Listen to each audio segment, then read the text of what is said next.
everyone.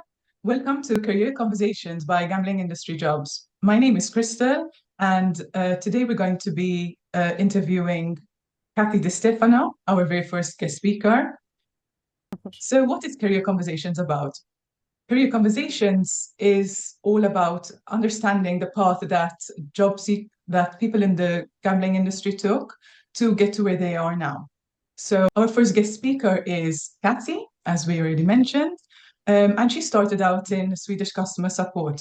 She's currently a marketing director at Smartico.ai. And Catie has contributed loads to the industry. Here's three of her achievements. So she's helped Hard Rock go live online with sports betting 2018 in New Jersey. She's also licensed the affiliate onlinegamblers.com in 16 US states. And she's also received Top Gaming Industry Voice by LinkedIn. Well done, Catie. Thank you. So, Catie, where are you now?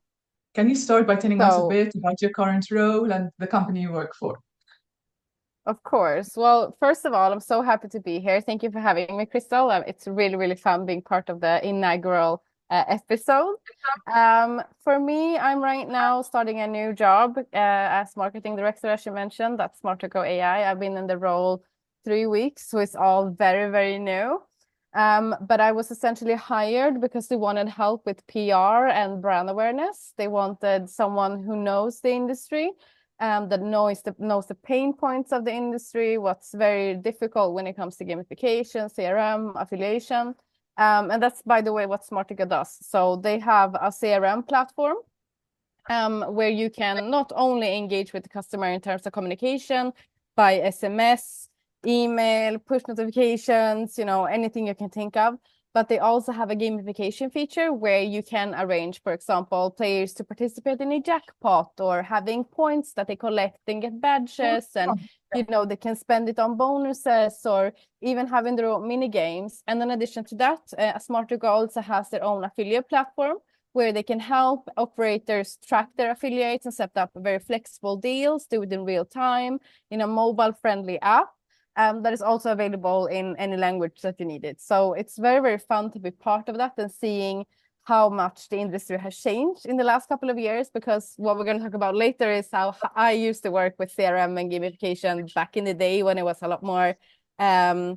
Complicated. Yeah, exactly. And now it's so fun to be part of and helping the industry become more automatic, basically. So, okay, let's move on to the next question. I'd like to understand how did you get into the iGaming industry? How did it all start for you? So for me, I think it's a very common story, basically. It's so I was 19 years old. I'm not gonna go into story too difficult, but basically I had one of my first job in Sweden working as a cashier. And then when I was working as a cashier, I was robbed. But being a teenager, I put the blame on myself and said, "Oh, I was so stupid, like letting them do that. I should have contacted someone quicker." So I got so embarrassed that I was like, I can never work in Sweden again. I have to leave the country. So I Googled where can Swedish people get jobs abroad. Malta came up, and I booked a ticket for 2 days later, and I just went spontaneously.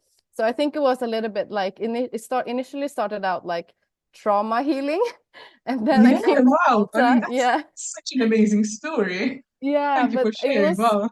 It was not very, very well thought through, because I arrived in Malta and realized I've never been there. I don't know anyone there. I don't know anything about gambling. It was all brand new, and I was by myself as a teenager.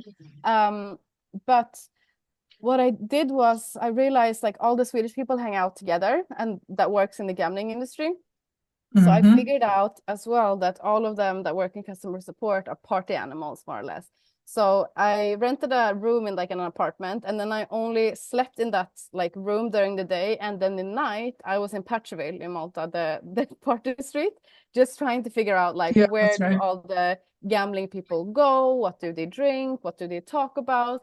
And I slowly started chatting up people. They started to recognize me because I went to the same place, native actually, every single night in 2011. I think it's also Bacco opposite now. Anyway, so I didn't have a lot of money, but what I started doing was I had one 10 euro every night that I bought like a tray of shots. And then I just started like going to people like, does anyone want to share this tray of shots with me? You know, and then I started talking to them. And that way I got a little bit of references, people that, oh, I know Catie, you know, like I recognize her. So at the same time, I was obviously applying for jobs. I was handing out my CV. It took 2 months, but then finally on the same day, I got 3 job offers, which was crazy Wow. because I was like literally gonna give up after 2 months. Yeah. Oh my goodness. And I picked Betsson because I realized Betsson had the biggest community. Whenever I went out, people were always trying to work at Betsson or, you know, starting to work at Betsson or had worked at Betsson. So I had the very good opportunity to pick which company fitted me the best. And I'm so happy I did pick Betsson because Betsson was a great company to start out and work with. I got to Yeah. learn a lot of stuff. They had great education with poker, casino, bingo, like they had everything, lotto, sports betting. So it was really good for me to get a foundation of what gambling actually is. And then from there, I started out again as customer support in the Swedish department. And shortly after, I also started working on a couple of poker events where I would, for example, just hang out with the VIP players, make sure they had a good time, whether it was on a boat or, you know, at a party or a VIP event. So that's also a good way that I got to hear from the players what they actually like, other than just from the computer. And yeah, then I got stuck in the gambling industry.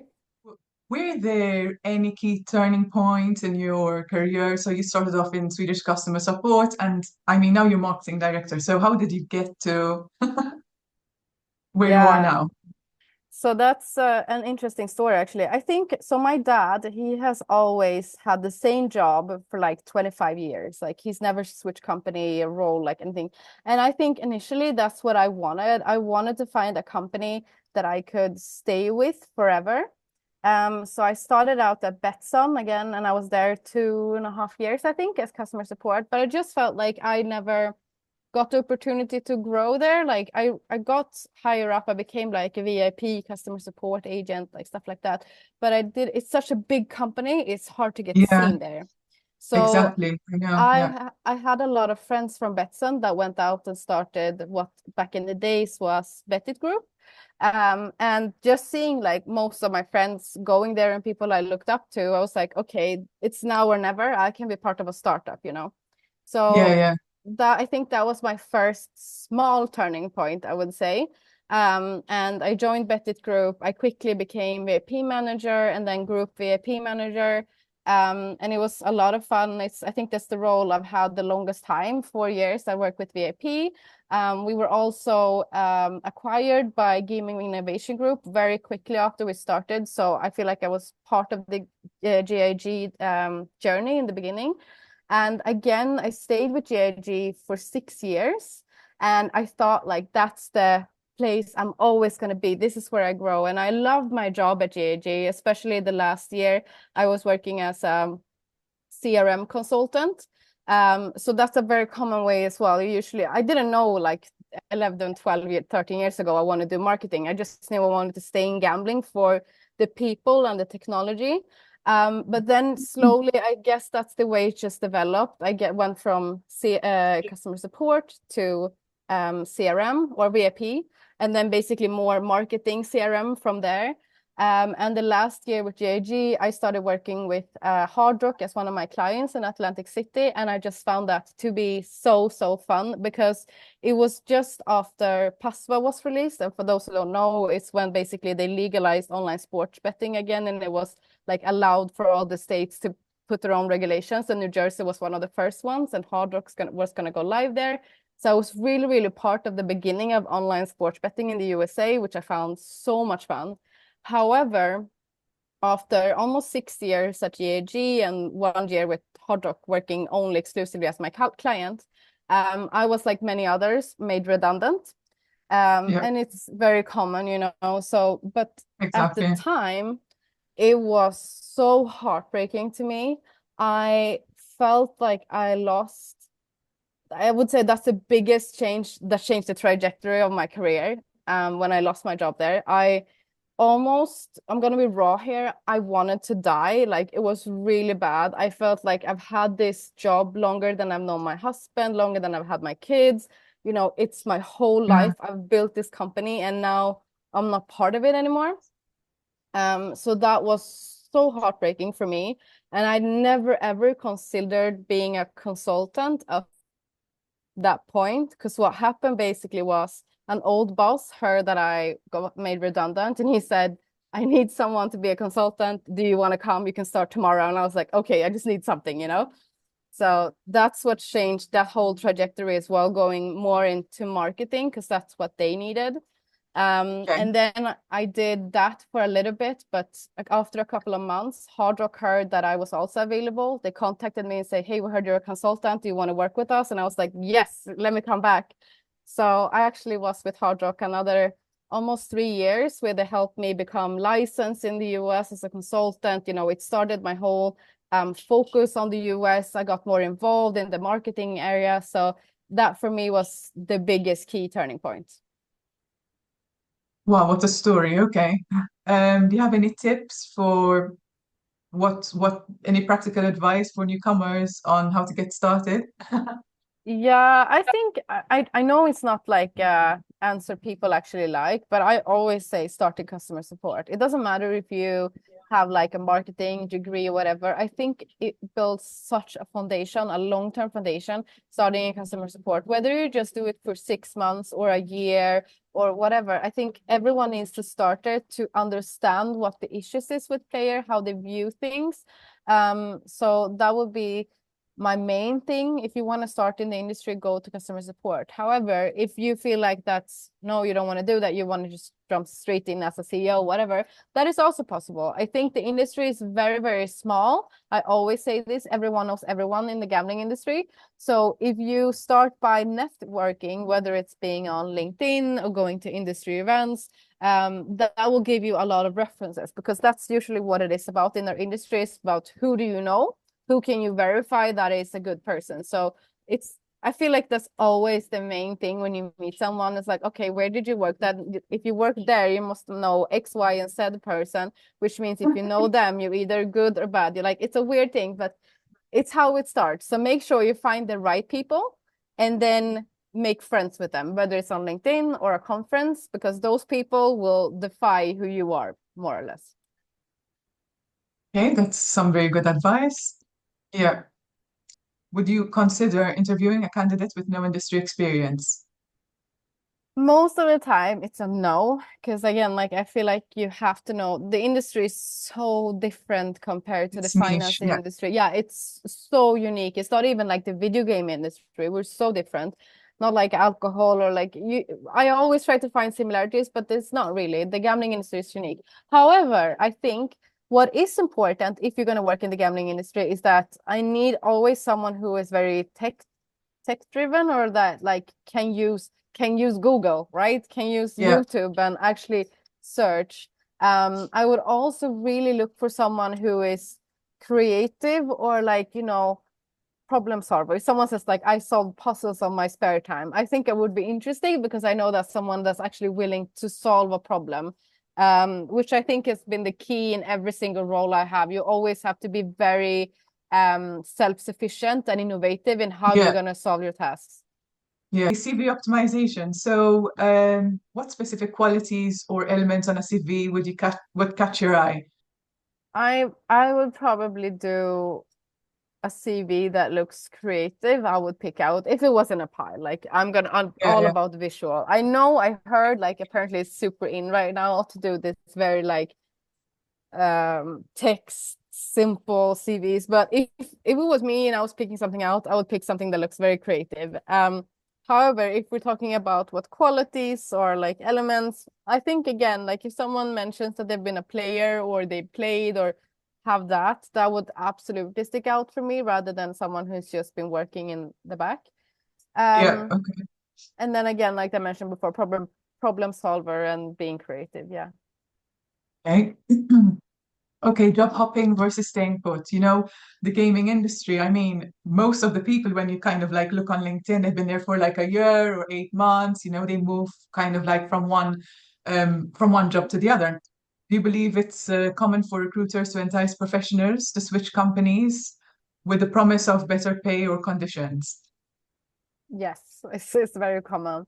But I think also it's a small industry. I mentioned this like 5 times already, but everyone sees that on LinkedIn, right? If you only stayed 6 months or 8 months at every single job, everyone's going to remember it and start to question it. So I don't think you should do it too often. However, I Often, can yeah. understand like it's very attractive if a recruiter comes and say, you know, they're going to pay so much money, whatever. I think you can always take the interview. I always say take the interview, just talk, because otherwise it could be someone that you network with some other time, or you when you're going to hire, they know, you know, someone else. Or so again, it's a small industry. It's good to know people. But yeah, no, I think my recommendation is to stay at each job at least 2 years, if possible. I think that gives a good foundation showing that you have tried everything to make it work. You probably also know the team well enough that if, let's say, you wanted to go somewhere else, they would give you an offer or say, you know, you're way too good for us, whatever. So I think 2 years is a good limit if you want. However, I think I'm still personally looking for that like one company that I can stay with forever, like still. Yeah. And I think it comes down to a safety thing where you want to feel like you're part of something and you know that you know it inside and outside, and like all the people, the principles, the mission, like all of that. But for me, I managed to double my salary twice thanks to actually switching companies. So again, I'm not against it. I just believe people should be very careful with how they do it and how often. Yeah, that's good advice. Remote work. So I know that you're working remotely at the moment. What are your thoughts on hiring remote workers? If you had to kind of like work with someone yourself in your team? I think it's like again, it's a hassle because from my role right now, it's difficult to do everything that I want to do. But for the right role, I think it's amazing. I do also believe that remote work or at least hybrid is the future. I think I read somewhere that the founder of LinkedIn said that in 2036, there's not going to be any 9 to 5 jobs, which I actually truly believe in some way. However, I believe it's important that you meet your team more often. So I think like some kind of hybrid version where you maybe like come and see each other once a month in different countries where everyone lives, or at least once a quarter, you know, that is possible.